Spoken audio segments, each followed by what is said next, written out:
I must say that I was born in British India, but I am actually, though I lived in London for many years, I belong to the tribe which is known as NRI. NRI, as you know, stands for Non-Resident Indian. That is, I carry Indian passport. A quarter century of market reform in India, winners and losers. The background to this market reform is widely known. It happened in July 1991. So I will do a very brief chronology from 91 to 2016, and then I will divide winners and losers, those who have won, those who have lost. My general conclusion as a headline in a newspaper or a magazine is that the market reform has increased the GDP growth in India. At the same time, it has increased inequality amongst Indians. Now, when market reform happened, certain things changed because of the change in economic policy. That's one thing. Secondly, some other things happened which had nothing to do with market reform, i.e., the arrival of internet, mobile phone, and IT revolution that had nothing to do with change in economic policy. But it happened in the late 90s. So if we take 1991 a starting point, in 1995, GATT, General Agreement on Trade and Tariffs, was changed into World Trade Organization. The GATT was only focused on trade in goods. World Trade Organization expanded that and made this goods, services, and intellectual property. And that's a big difference. And because India was a founder member of the WTO, so India had to follow the requirements of WTO over the next 10 years.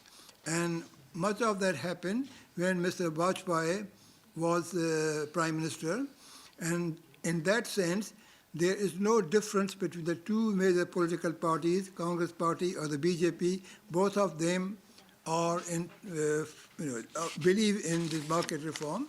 The market reform itself morphed into what we call the neoliberal economic policy.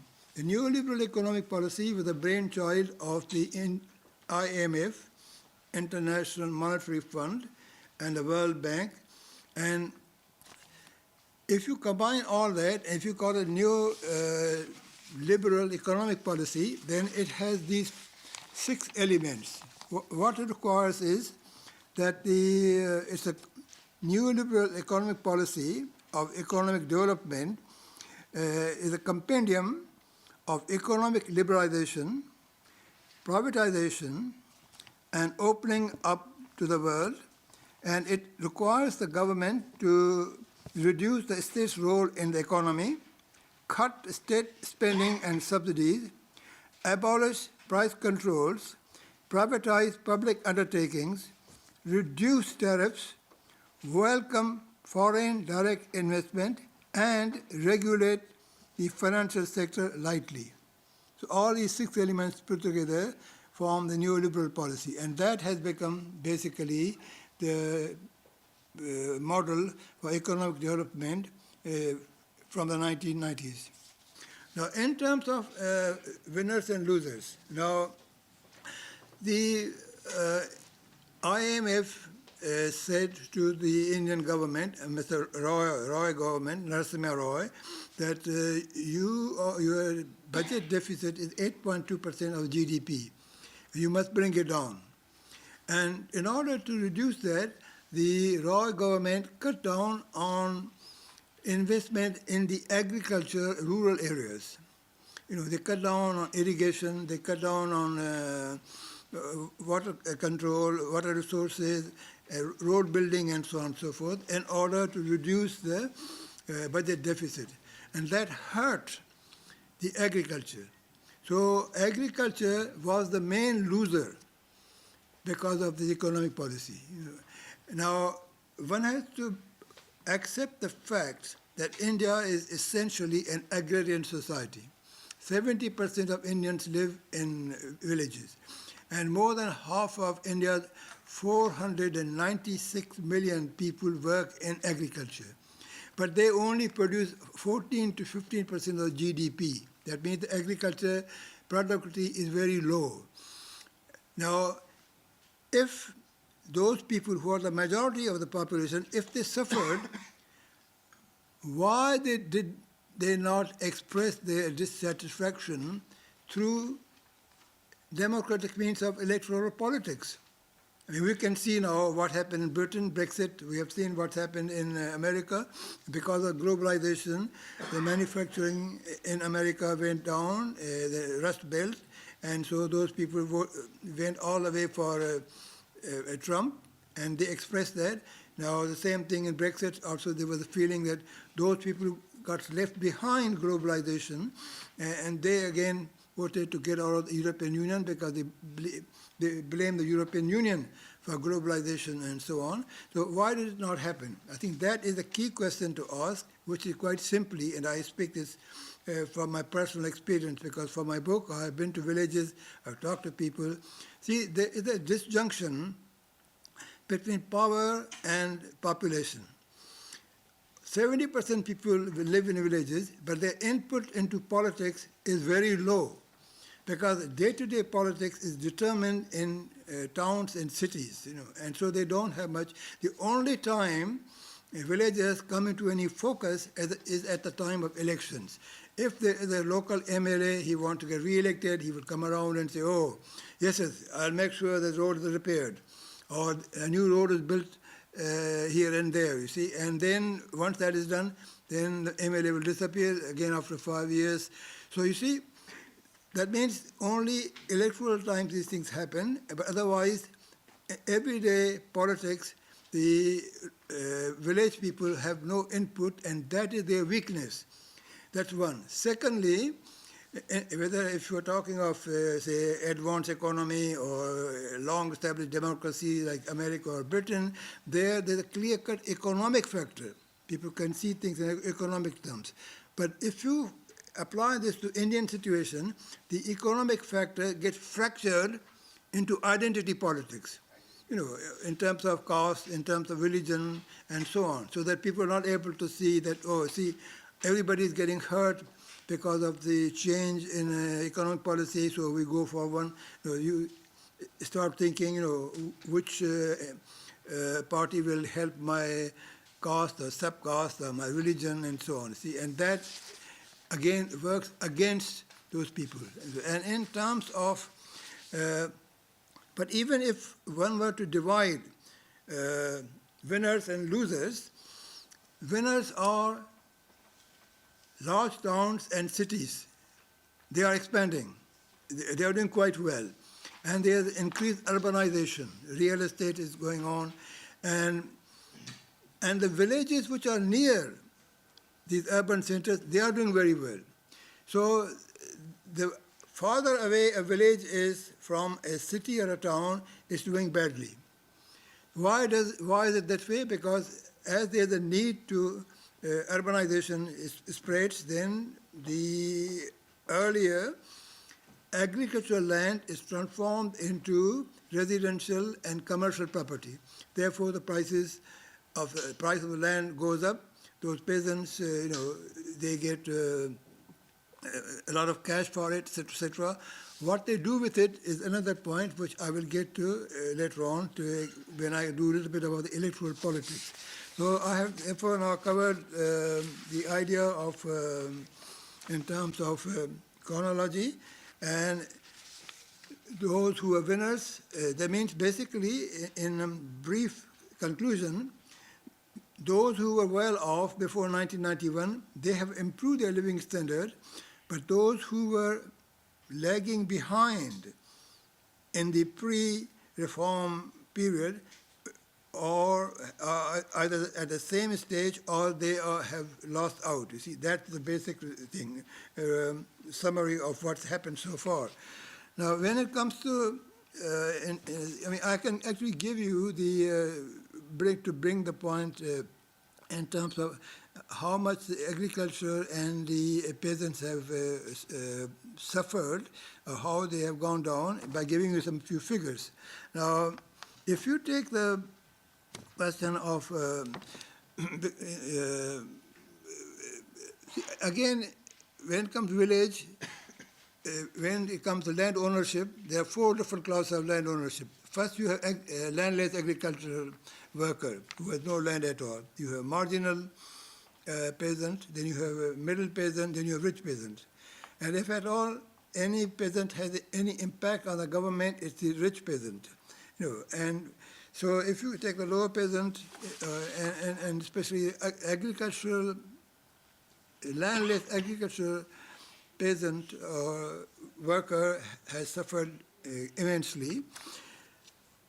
That's one. Secondly, the thrust from the IMF, the World Bank, was that India should reorient its agriculture to make it export-oriented and increase its economy that way. And therefore, there was a move away from food grain into cash crops. Do cotton, do sugarcane, do vanilla, and so on. Now, if you are going into the cash crop, then you need more fertilizer, more water pump, diesel, you need more credit, and so on. Therefore, the peasant has to borrow all this money, and that's why lots of cotton farmers could not keep up to repay their loans they had taken. So that goes to show that this whole trust from the IMF and the World Bank, the neoliberal policy, etc., has impacted very badly on them. Here are some figures. Now, because of the change in this policy, the number of indebted agricultural households increased from 26% to 48%. They doubled because of this policy, from 26% to 48%. That's one. Secondly, the debt itself increased.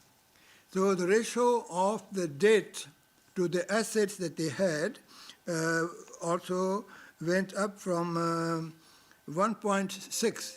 That means, their debts were 1.6 to assets, and they increased to 2.4, 50% up. See? Now, at the same time, you might say it's all very well. Of course, the government is democratic. They are aware of the needs of farmers and so on and so forth. So there are agricultural banks, and I have been to the villages. I've talked to agricultural bank managers and so on. Now, here is the fact that if state-owned agricultural bank, they would only give you have to have a collateral. And if you have, say, 10 bigas, then you can get collateral be 5 bigas. And they will only give you a certain amount, which is about half of the market value, at 12%. At 12%. So there's a disincentive to borrow from this state-owned agricultural banks, and so therefore, if somebody needs the money, they tend to go to private money lenders who charge much higher interest. Now, the next thing that I want to just run through is that while all this is happening, in terms of at that particular level, between 2004 to 2013, the number of dollar billionaires went up from 13 to 111. 111, see. And if you have seen today's Times of India story, that there will be a growth in the economy, and the growth will be led by IT, real estate, healthcare.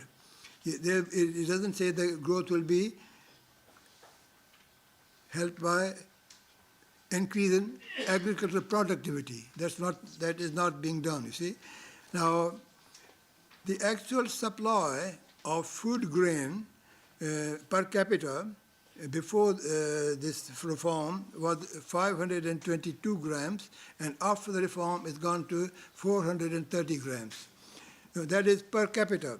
But again, the consumption of food grain is skewed, uneven. And that's why you find in the cities and large towns, more and more people are overweight and fat, and in the villages you never see that.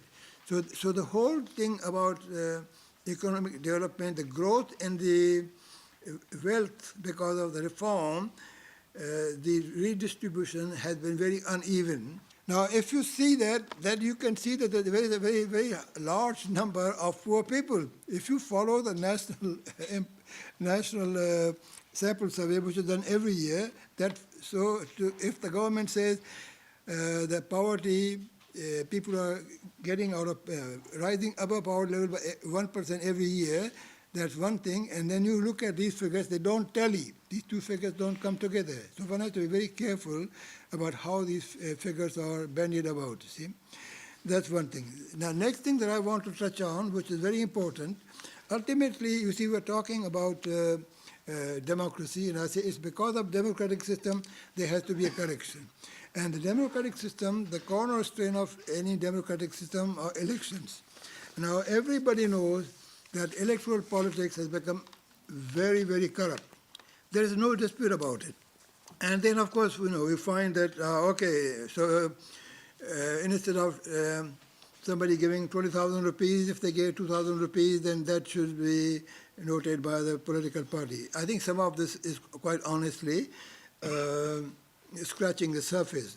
Now, in terms of actually how corrupt the system has been, starting with Mr. Vajpayee. Mr. Vajpayee, in 2004, he himself said that we start our parliamentary career on a lie.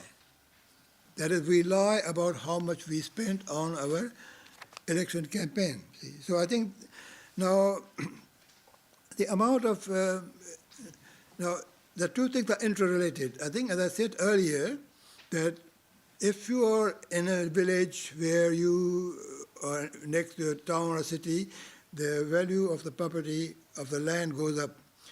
I give that example, and I will connect that. This is my field research figures that I've done near a village near Jodhpur, and then I will link that with the general malaise of the electoral corruption. Now, this village called Kuri Bhaktasani, 7 miles from the center of Jodhpur. There is a Jodhpur Development Authority, JDA, and they want to plan the expansion of Jodhpur properly. So they said, okay, in this area outside here, the value of 1 bighah is 2 lakhs. Okay? So Ansal real estate company comes in and they say, we will give you 5 lakhs per bighah. Naturally, the peasant would do that, except that we give you two-thirds of the money in cash, only 1/3 by check. It's okay, I mean, for the peasant. Now, I give you this example because this information has come to me from a JNU PhD student who comes from that village, and he told me this thing, and I've been to his village, I've talked to people and so on. He said, his name is Mr. Jagjit. Mr. Jagjit said that one of his neighbors, he sold some land and he got this money. Real estate, I am giving you his quote of this PhD student. Real estate agents arrived in the village with sacks full of cash, all of black money, to buy land in and around my home village of Kuri Bhaktasani. Those who had large plots, around 30 bighas or so, got more than rupees 10 million, that's 1 crore. In 2007, one of our neighbors received rupees 8 million, 80 lakhs, cash in 1 sack, plus a check for 40 lakhs. He needed help to count the money. I volunteered. We worked through the night. Once that was done, he took the sack to the local security guard, armed with a gun, for safekeeping. Later, he divided the cash among his two brothers and their families. His two sons, working in a factory prior to this deal, quit their job. They now had enough money in their bank accounts to sit at home. Now, he described to me that only 1 out of 20 peasants who were literate or semi-literate made proper use of the cash they got. That means they either bought some bonds or they invested in some bank because there was no financial advisor, neutral advisor to advise them how to invest this money. So they put this money, only 1 out of 20. And in this case, they made a bigger house, they bought big jeeps and large flat screen, color TVs, etc. They drank, they became alcoholic, large marriages and so on, so weddings and so on and so forth, and that's how the money was spent. So I'm saying that this, again, is the impact of this globalization, expanding urbanization, and then a lot of money is moving around. Now, his elder brother contested the election for Sarpanch, this student, and he told me that in this 2010 Sarpanch election, his brother, say Mr. A, he spent in this election the total voters 16,000. Mr. A spent 8 lakhs, and the guy who won, Mr. Chaudhary, he spent 15 lakhs. 15 lakhs in an area which had only about 16,000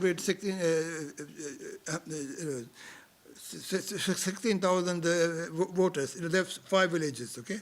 16,000 voters. And so, of course, I have a whole breakdown where the money was, how it was done, etc., etc. Now, if Mr. Chaudhary, he spent 15 lakhs to get elected, how is he going to get the money back? And according to the gentleman who lost the election, he explained to me, he said that any transfer of property in a village from, say, either from one person to another or a shop, etc., is valid only when the Sarpanch has a seal. And this Sarpanch, widely known, any deal up to 1 lakh, 20% bribe. Any deal up to 1 crore, 10%. Anything above 1 crore, 5%. It's a fixed thing. And of course, normally getting electricity connection, 2,000 rupees. Water connection, 2,000 rupees. All of this going on. So I think all of this money and elections, they have become integrated. It's not simply that corruption is going on, oh my God, very bad things, etc. And we have to make a distinction between, petty, 5 minutes, petty corruption and big money corruption. And so this is the kind of a thing interlinked with electoral politics. So one might say, what is the solution? The solution is that instead of tinkering with whether 2,000 or 20,000 and whether you keep accounts or not, etc., the key point is, and some of you could probably explain to me, what is a political party in legal terms? Is political party a friendly society? Is political party a non-governmental organization? Is political party a corporation, joint stock corporation? What is it? No definition. Now, as it happens, there are 41 countries in the world which have law on political parties. And the first country to have this law was West Germany in 1967. And that particular law, 67, has not only legal definition of political party, it describes how there should be internal democracy in a political party, how candidates should be selected at different levels, state level, whatever, national levels, etc., and keeping accounts every year, account to be checked, and so on and so forth, and state funding to be done to the political party. Now, if you're interested, you can go to the website, and the whole law is there in English. Now, after unification of Germany, that law applies to all of Germany. And I have the URL www.i small case inscomp.org/GLA/ statutes statutes / then this is the German spelling of party PARTEIEN then G capital .htm. Now, if you check this out, you will see the whole law in English. And if you ask me, now there's one organization in India which has been very up there to get the electoral system reform, Association for Democratic Reform, ADR, you may probably know about it. And I think they should take up this particular idea to go for getting law on political parties. You might say why it has not happened, because we are following British model. In Britain, Whigs and Tories, then Tories became, and Whigs became liberal, then Labour. In America, Democrats and Republicans. So in countries that we follow, they never had a law on political parties. But there are 41 countries which are political parties, and I think this is something which this country very badly needs for the reasons I've given. Thank you.